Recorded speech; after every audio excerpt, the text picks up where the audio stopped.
역대하 10장 6절에서 11절 말씀. 르호보암 왕이 그의 아버지 솔로몬의 승전에 그 앞에 모셨던 원로들과 의논하여 이르되 너희는 이 백성에게 어떻게 대답하도록 권고하겠느냐 하니 그들이 대답하여 이르되 왕이 만일 이 백성을 후대하여 기쁘게 하고 선한 말을 하시면 그들이 영원히 왕의 종이 되리이다 하나 왕은 원로들이 가르치는 것을 버리고 그 앞에 모시고 있는 자기와 함께 자라난 젊은 신하들과 의논하여 이르되 너희는 이 백성에게 어떻게 대답하도록 권고하겠느냐.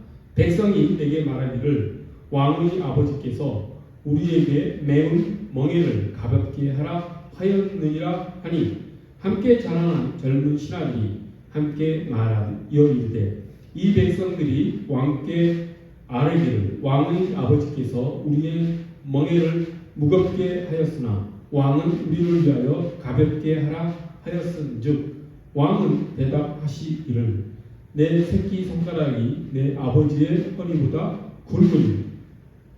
다 함께 하겠습니다. 시작. 내 아버지가 너희에게 무거운 멍에를 내게 하였으나 이제 나는 너희의 멍에를 더욱 무겁게 할지라. 내 아버지는 가죽 채찍으로 너희를 치셨으나 나는 정갈 채찍으로 아니라 하소서 하더라. 아멘. 르호보암이 오늘 내린 이 정책 결정에 따라서 통일 이스라엘은 이제 남왕조와 북왕조로 분열이 됩니다. 그리고 나서 북왕조는 아수르에 의해서 망하고 남왕조는 바벨론에 의해서 망하죠. 그리고 북이스라엘은 한 번도 선한 왕이 나라를 통치할 수가 없을 정도로 영적으로 아주 문란한 그런 국가가 됩니다. 남왕조도 간혹 선한 왕들이 있었으나 그렇지 못한 우상 숭배하는 왕들의 역사로 점철되어 결국은 바벨론에 의해서 망하게 됩니다. 즉 르호보암의 이 결정으로 인해서 이스라엘의 역사가 아주 나쁜 상황으로 전환되었다. 다윗과 솔로몬에 의해서 전성기를 맞이했던 이스라엘이 그리고 하나님께 순종하며 하나님의 통치를 받았던 이스라엘이 우상 숭배의 나라로 변하면서 멸망하게 되는 결과를 낳게 되었다. 그 정도로 이 르호보암의 정책 결정이 아주 큰 영향을 끼치게 된 것이지요. 그렇다고 한다면 이 르호보암은 왜 이러한 정책 결정을 했는가 라고 하는 것을 살펴보는 것이 필요합니다. 왜 르호보암은 40년이나 지금 르호보암이 왕이 된 것은 41살에 르호보암이 왕이 됐는데 르호보암은 그 40여 년 동안 지혜로운 아버지 밑에서 왕자로서 자라나며 이 국가를 어떻게 통치할 것인가 라고 하는 것에 대해서 충분히 배웠음에도 불구하고 이런 잘못된 결정을 한 것에는 뭔가 르호보암에게 잘못된 것이 또 있었기 때문이겠지요. 그것이 무엇인지를 살펴보도록 합니다. 당시 백성들이 르호보암 왕에게 요구한 것은 솔로몬 당시 부과하였던 노역이 너무 과하다. 그리고 세금이 너무 많으니 이것을 경감해달라, 좀 줄여달라라고 하는 요구였습니다. 솔로몬이 지혜로운 왕이었고 처음 출발은 하나님께 순종하며 하나님의 말씀에 따라 하나님이 주신 지혜에 따라 나라를 통치하는 그런 왕이었으나 점차 나이가 들고 늙어감에 따라 우상 숭배에 빠지는 그런 잘못을 저지르지요. 그렇게 된 데에는 솔로몬이 많은 왕비들을 후궁들을 들였기 때문이고 그 왕비들이 믿는 이방 그 신들을 믿게 허용한 것에서부터 솔로몬의 이런 잘못이 크게 그 나라에 영향을 끼치게 된 것이라고 할 수 있습니다. 그리고 솔로몬은 나라를 그렇게 화려하고 그렇게 번성하도록 이끄는데 아무래도 국가 재정이 많이 들겠지요. 게다가 부인들이 셀 수 없이 많으니 또 왕궁에서의 생활을 유지하기 위해서도 얼마나 많은 돈이 필요했겠습니까? 그래서 또 성전을 솔로몬 왕 때 지었지요. 또 왕비들이 계속 거처를 마련해 줘야 되겠지요.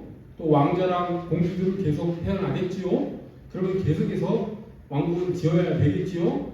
그러면서 건축 사업이 더욱더 커지고 또 외국과의 어떤 관계 속에서 또 돈이 많이 필요하게 되고 그래서 백성들에게 많은 세금과 또 백성들에게 많은 노역을 요구하게 된 것입니다.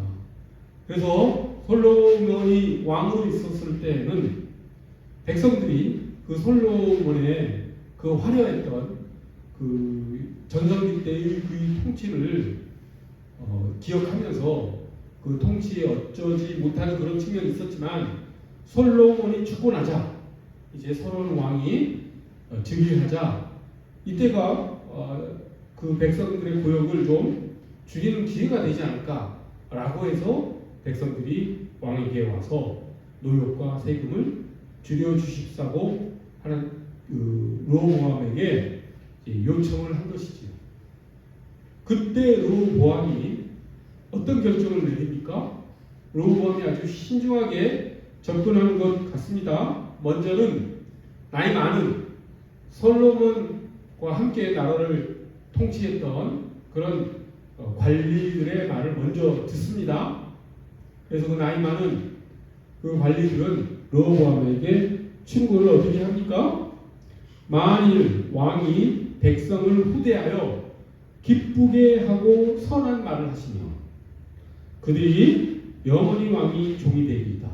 즉 백성들의 요구를 들어주라. 부역을 줄이고 그리고 세금도 줄여주라. 그러면 백성들이 왕의 통치에 순종하게 될 것이다. 그렇게 나를 통치하라라고 조언을 했지요. 그런데 르호보암은 이 나이 많은 신하들의 제안을 받아들이지 않습니다. 그리고 자기와 함께 자라라. 지금 르호보암은 나이가 40입니다. 솔로몬이 이스라엘을 40년을 통치를 했습니다. 즉 르호보암은 태어날 때부터 왕자로서 계속 자라난 사람이었던 것이죠. 그때 같이 자라난 동료 신하들, 그러니 그들은 또 얼마나 특권 의식과 엘리트 어떤 그런 의식으로 살아왔겠습니까? 그들이 충고하기를 그런 르호보암과 함께 자라난 젊은 신하들이 충고하기는 이것은 들어주어서는 안 됩니다. 이런 요구를 들어주는 것은 왕의 체면에 맞지 않습니다. 이들의 멍에를 더 지우고 이들을 더 강하게 채찍으로 몰아대야 합니다라고 충고를 하지요.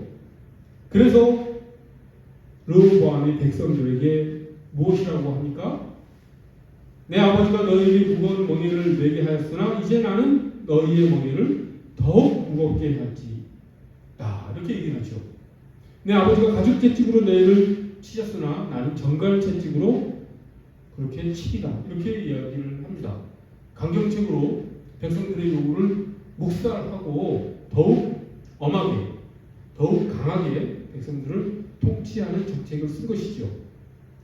이런 르호보암의 정책 결정에 백성들이 어떻게 하겠습니까? 당연히 반발하겠지요. 그래서 이스라엘 우리 12지파의 연합국가이지 않습니까? 그런데 이런 르호보암의 정책 결정에 반발해서 10지파, 북쪽에 있는 10지파가 르호보암을 왕으로 인정하지 않고 떨어져 나갑니다. 그리고 여로보암을 왕으로 세우지요. 이름이 비슷합니다.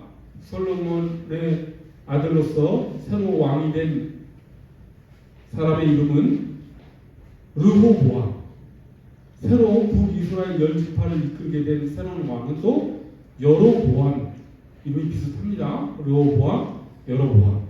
그렇게 해서 이제 북이스라엘과 남유다 이렇게 분열이 된 것이죠. 마치 우리나라가 북한과 남한으로 분열된 것과 같은 그런 상황에 처하게 된 것입니다. 그리고 그 뒤 역사는 긍정적이지 않고 우상 숭배하는 그런 하나님의 통치에 순종하지 않는 나라들로 북이스라엘과 남유다가 계속 역사가 이어져 가다가 결국 아수르와 바벨론에 의해서 망하게 되는 그런 결과를 갖게 된 것이죠. 즉, 이 여로보암의 정책 결정은 대단히 이스라엘 역사에 큰 악영향을 끼친 결정이었다라고 하는 것을 우리가 다시 한번 확인해 볼 수가 있습니다. 그렇다면 르호보암은 왜 이런 정책 결정을 했을까? 40년 동안이나 왕자로서 자라면서 이 상황이 백성들의 요구를 받아줘야 되는 상황인 것을 왜 몰랐을까? 당시만 하더라도 새로 왕이 즉위를 하면 백성들에게 세금을 깎아주고 좀 선한 정책을 통해서 백성들을 안정시키고 하는 그런 정책들을 많이 사용했었습니다. 메소포타미아 지역의 다른 국가들도 세상 국가들도 그런 정책을 쓸 줄 아는데 르호보암이 왜 그런 결정을 이런 나쁜 결정을 했었을까라고 하는 생각을 우리가 하지 않을 수 없지요. 이 마음을 잘 들여다보면 그것은 이 르호보암이 그 40년을 왕자로서 자라면서 그 마음에 오만함과 교만함이 가득한 것이 그 원인이 된 것이라고 하는 것을 우리가 추론할 수 있습니다. 즉, 르호보암은 자신이 이제 왕이 되었는데 왕이 백성들의 요구를 들어줄 수는 있겠지만 백성들이 요구하는 것을 들어주는 것이 지금까지의 정치가 잘못되었다라고 하는 것을 인정하는 것에서 출발해야 되기 때문에 백성들이 무엇을 요구했습니까? 부역을 줄이고 세금을 깎아달라는 요구였는데 그것은 즉 왕이 정치를 잘못했다라고 하는 것을 인정을 하시고 그리고 부담을 줄여달라는 그런 요구이지 않습니까? 즉 르호보암이 생각하기에 백성들의 요구를 들어준다라고 하는 것은 아버지 솔로몬의 잘못을 인정하는 것이고 그 아버지의 대를 이어서 왕이 된 자신의 생각, 자신의 통치도 잘못이라고 하는 것을 인정할 수밖에 없는 그런 자신의 잘못을 인정하는 것에서 출발해야지 백성들의 요구를 들어줄 수 있다라고 하는 것을 르호보암은 생각해버린 것이죠. 그래서 르호보암은 그 백성들의 요구를 들어주는 것이 백성들에게 굴복하는 것이다 라고 생각을 한 것입니다. 이것이 교만한 사람들에게 나타나는 특성이죠. 교만한 사람들은 결코 자기가 잘못되었다라는 생각을 인정하지 않습니다. 그것이 교만한 사람들의 특성이죠. 모든 사람들은 이러한 교만할 특성을 다 가지고 있습니다. 본성의 바탕을 다 그것을 깔고 있죠. 그래서 사람들은 어떻습니까? 남이 자기에게 싫은 소리 하는 것에 대단히 민감하죠. 그래서 연예인들이 특히 댓글에 민감하지 않습니까? 그래서 심한 경우에는 악성 댓글에 자살까지 하게 됐고 그렇죠. 그 본바탕에 인간의 본성에 이런 마음이 있기 때문입니다. 남이 자기에게 싫은 소리 하는 것, 비난하는 것, 비판하는 것을 특히 싫어하는 것이죠. 그것이 건드려졌을 때는 극도로 민감하게 반응하게 되는 것이 인간 본성인 것입니다. 그런 차원에서 르호보암의 그 당시 정책 결정의 동기를 살펴보면 르호보암이 왜 그렇게 백성들의 요구에 난폭하게 대응했는지를 알 수가 있는 것이죠. 백성들의 요구를 르호보암은 자신의 영리를 건드린 것으로 자신의 잘못을 인정하라라는 그런 요구로 받아들였기 때문에 르호보암은 화가 난 것입니다. 그래서 그들의 요구를 받아들이지 않은 것이죠.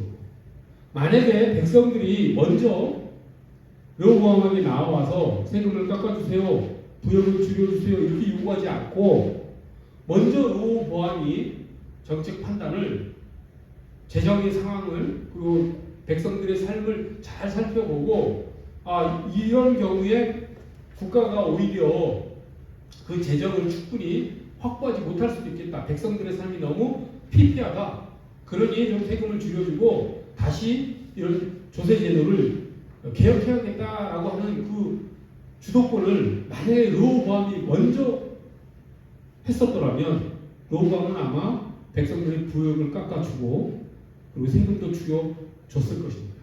왜냐하면 그렇게 한다고 하는 것은 자신의 잘못을 인정한 것에서 출발하는 정책 결정이 아니기 때문이죠.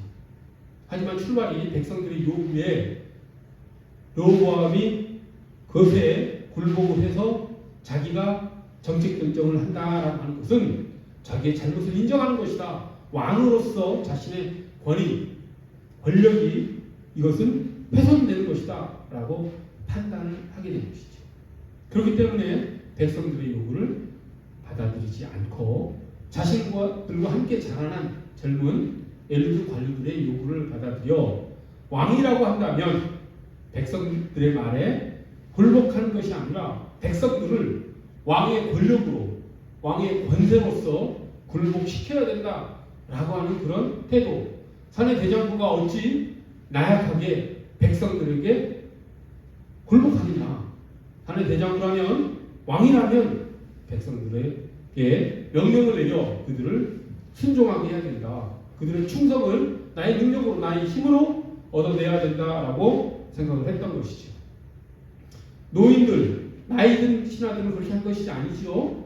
먼저 왕이 백성들에게 잘해주시면, 백성들을 섬기면, 백성들은 그렇게 왕이 섬기는 모습을 보고 자발적으로 왕에게 충성하게 될 것입니다 라고 하는 그런 말을 한 것인데, 교만한 오만한 르호보암은 그런 충고가 귀에 들어오지 않습니다.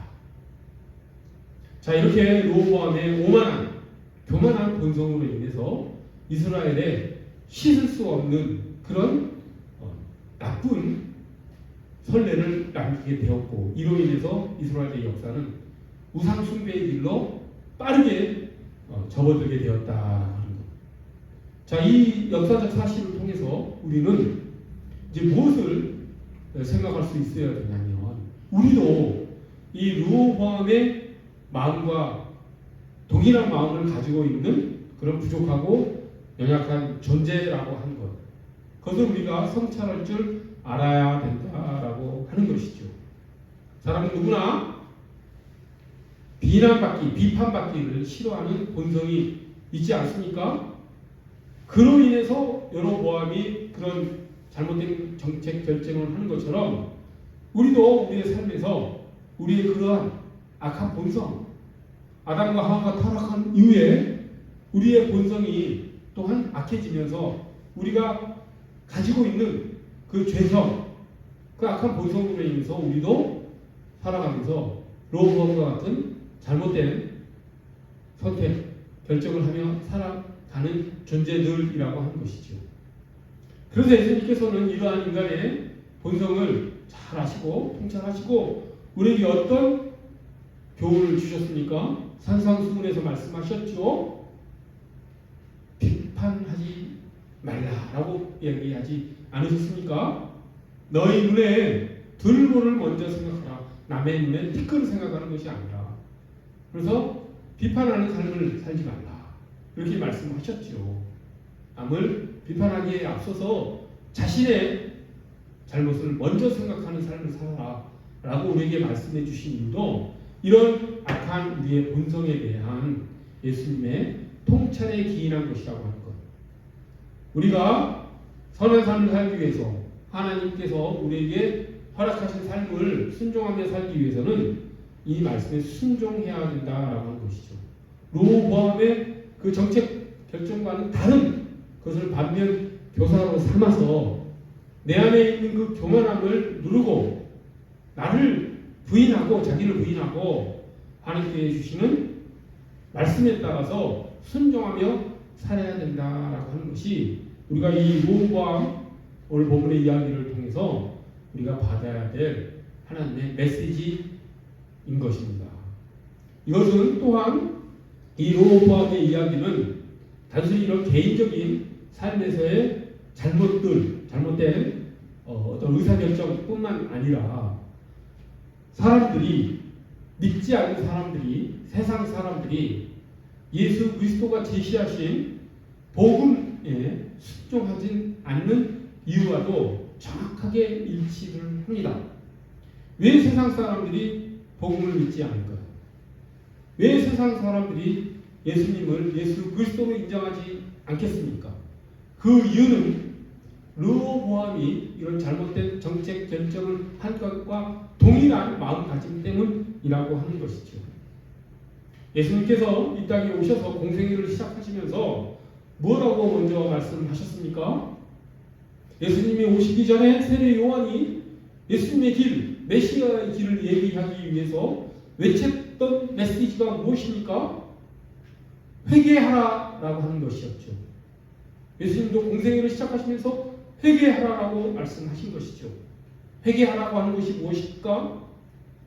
우리 조합된 본성을 버리고 하나님께 돌아서라는 얘기 아니니까 우리가 부족하고 연약한 죄인이라는 것을 하나님 앞에 고백하고 하나님의 말씀에 명령에 순종하는 삶으로 저희가 돌아서겠습니다 라고 하는 것이 회개이지 않습니까? 그것은 무슨 의미입니까? 자신의 잘못을 인정하는 것을 의미하는 것이죠. 르호보암에게 이스라엘 백성들이 요구했던 요구와 비슷한 측면이 있는 것이죠. 르호보암의 백성들의 요구를 받아들이기 위해서는 자기의 정책이, 아버지의 정책이, 솔로몬 왕의 정책이 잘못됐다라고 하는 것을 인정해야지 그 요구를 받아들일 수 있는 것처럼 우리가 예수 그리스도의 말씀을 받아들이기 위해서는 먼저는 우리가 죄인이다. 우리는 부족한 존재다. 우리는 하나님의 은혜가 필요한 존재다. 라고 하는 것을 인정하는 것에서 출발해야 된다라고 하는 것이죠. 그런데 세상 사람들은 그것을 불쾌하게 생각합니다. 내가 왜 죄인인가? 내가 왜 예수 그리스도가 나의 죄를 대신 용서해 준다라고 하는 그런 교리를 받아들여야 되는가? 내가 뭐가 잘못인가?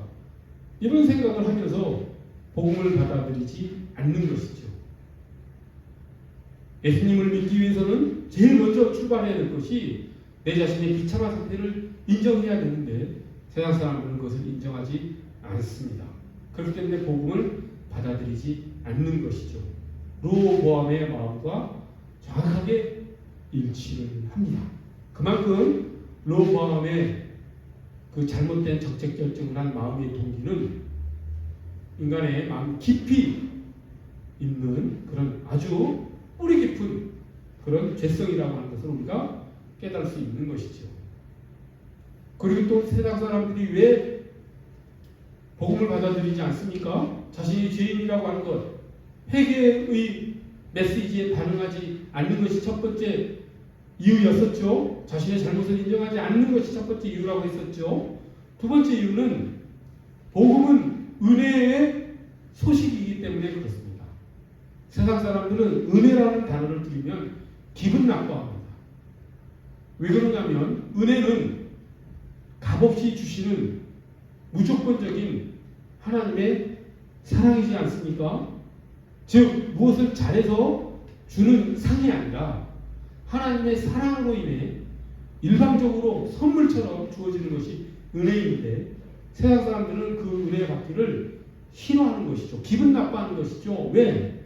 내가 잘나서 내가 뭔가를 이루어내서 내가 성취를 하는 것을 사람들은 원하지 자신의 힘과 능력으로 뭔가를 성취하는 것이 올바르다라는 뿌리 깊은 생각으로 인해서 은혜 받기를 싫어하죠.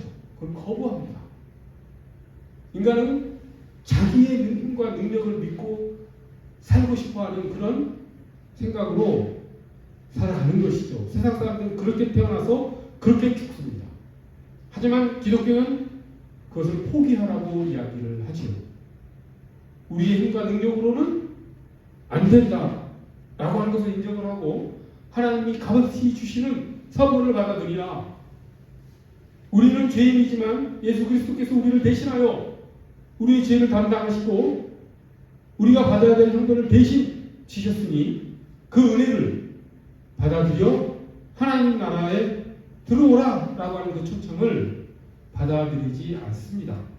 불교나 다른 철학, 사상, 종교들에서는 자신의 노력으로 구원을 얻으려고 하는 그런 특성이 있지 않습니까? 세상은 그렇습니다. 자기를 믿을 것인가? 아니면 기독교에서 말하는 하나님을 믿을 것인가? 라고 하는 선택을 해야 되는데 세상 사람들은 자기를 믿는 선택을 하며 살아가는 것이죠. 로보암도 그런 것 아니겠습니까? 자신이 왕으로서의 능력으로 백성들을 복종시키는 것이 그것이 올바른 왕으로서의 태도이고 그것이 왕이 펼쳐야 될 그런 정치라고 로보암은 철석같이 믿고 있었던 것이죠. 그렇기 때문에 로보암이 그런 정치 결정을 한 것처럼 세상 사람도 그렇습니다. 세상 사람들은 철저하게 자신을 믿고 자신의 능력으로 결과를 얻어내는 것이 정의다 이렇게 생각을 하며 하나님께 의지하고 의존하는 것을 나약한 인간들의 잘못된 변명거리에 불과하다라고 생각을 하며 복음을 받아들이지 않지요. 게다가 오늘날은 어떤 시대입니까? 예수님이 살던 시대보다 아브라함이 살던 시대보다 과학기술이 어마어마하게 발달했지요. 그러니 오늘날 현대 사람들이 고대 사람들이 믿었던 그런 종교를 얼마나 무시하겠습니까? 2000년 전에 태양이 지구를 돈다라고 생각하는 사람들이 생각했던 그런 미개한 종교를 현대인들을 보고 믿으라고 우리가 얼마나 능력이 있고 힘 있는 존재인데 2000년 전, 3000년 전에 형성된 변방의 작은 민족들의 종교를 믿으라고 라고 생각을 하면서 오만한 생각으로 기독교를 믿지 않지요. 인간들이 이미 시대의 영역을 넘어 세상을 개조하고 발전시키고 유토피아를 건설할 수 있다고 생각하는 그런 사상 철학으로 세상은 가득합니다. 하나님께 순종하는 것은 나약한 인간들의 그리고 옛날 미개한 사람들의 생각이다 라고 생각을 하는 것이죠. 이처럼 세상 사람들이 예수님을 받아들이지 못하는 이유는 두 가지. 하나는 회개하지 못하는, 자신이 죄인임을 인정하지 않는 것 하나. 두 번째는 은혜를 모르는, 은혜를 인정하기 싫은, 값없이 주시는 그런 선물과 같은 하나님의 사랑을 거부하고 자신의 힘과 능력으로 살아야 된다라고 하는 것이 정의라고 생각하는 그런 생각으로 인해 복음을 받아들이지 않는 것이죠. 우리는 이런 세상의 문화와 세상의 생각과는 다른 생각으로 살아가는 그리스도인들입니다. 우리는 항상 회개하는 마음 그리고 하나님의 은혜를 감사하는 마음으로 살아가는 하나님의 자녀인 것이죠. 이거 한번 생각을 해보십시오. 조건적인 사랑이 과연 더 선한 것인지 아니면 무조건적인 사랑이 더 선한 것인지 한번 생각을 해보시면 기독교 복음이 맞는지 세상의 생각이 맞는지 생각해 볼 수 있습니다. 여러분, 부모와 자녀, 특히 엄마와 자녀의 관계가 아주 순수한 사랑의 가장 대표적인 사랑이라고 할 수 있죠. 근데 그 사랑 안에 조건이 들어있다라고 한번 생각해 보십시오. 그러면 엄마의 사랑이 달리 보입니다. 그 사랑에 감동하지 않습니다. 하지만 엄마의 사랑이 자녀를 감동시키고 자녀를 올바르게 양육할 수 있는 근본적인 힘은 어디에서 나오느냐? 엄마가 자녀를 조건 없이 사랑하는 그 사랑이기 때문에 자녀는 올바로 자랄 수 있다라고 하는 것이죠. 어느 순간 자녀가 부모가 나를 사랑하는 것은 조건 때문이었어. 엄마가 나를 사랑하는 것은 내가 엄마를 나중에 노인 되었을 때 동양할 것이다 라고 하는 것을 계산을 하고 그리고 엄마가 나를 지금까지 키워준 것이었어. 라고 하는 것을 만약에 안다면 그 자녀는 올바르게 성장하지 못합니다. 그 사랑에 감동하지도 않지요. 진정한 사랑이 되기 위해서는 우리는 그것 속에서 무엇을 할 수 있냐면 조건 없는 사랑, 순수한 사랑, 값없는 사랑이 진짜 사랑이다 라고 하는 것을 알 수가 있지요. 하나님의 사랑이 그런 사랑입니다. 그렇기 때문에 그 사랑을 은혜라고 하지요. 세상은 그것을 마음 깊이는 알면서도 이상하게도 잘못된 본성, 교만한 본성으로 인해서 그런 것으로 세상에 어떤 살아갈 수 있는 힘을 얻는 것이 아니라 자신의 힘과 능력을 믿고 살아가려고 하는 그런 잘못된 생각으로 살아가지요. 하지만 한 번만 더 깊이 생각해 보면 세상을 움직이는 가장 큰 힘은 무조건적인 사랑이다. 그것을 은혜라고 하는데 은혜에 의해서 세상이 움직인다라고 하는 것을 알 수가 있지요. 그렇게 살았을 때 진정 선한 삶을 살 수 있다라고 하는 것을 알 수 있습니다. 그리스도인은 그 사랑의 근원이 하나님의 사랑임을 알고 살아가는 사람들이라고 하는 것이지요. 그래서 우리 이 시간 르호보암의 그 오만한 그 본성이 내 안에도 있다라고 하는 것을 다시 한번 깨닫고 그 오만한 생각을 버리고 하나님의 말씀에 순종하며 살아나가는 우리 모두가 되기를, 그 하나님의 은혜에 감사하며 살아가는 우리 모두가 되기를 간절히 소원합니다. 기도하겠습니다. 거룩하고 자비로우신 하나님 아버지, 하나님께서 우리에게 회개하라 라고 촉구하셨습니다. 하나님, 우리가 부족하고 약한 존재임을 하나님 앞에 고백하고 하나님께서 우리에게 주시는 무조건적인 사랑, 그 은혜 가운데 감사하며 살아나가도록 우리를 이끌어 주셨사오니 그 그리스도의 무한하신 사랑 속에 우리가 살아갈 수 있도록 저희를 이끌어 주시옵소서. 감사드리며 예수 그리스도의 이름 받들어 기도드립니다.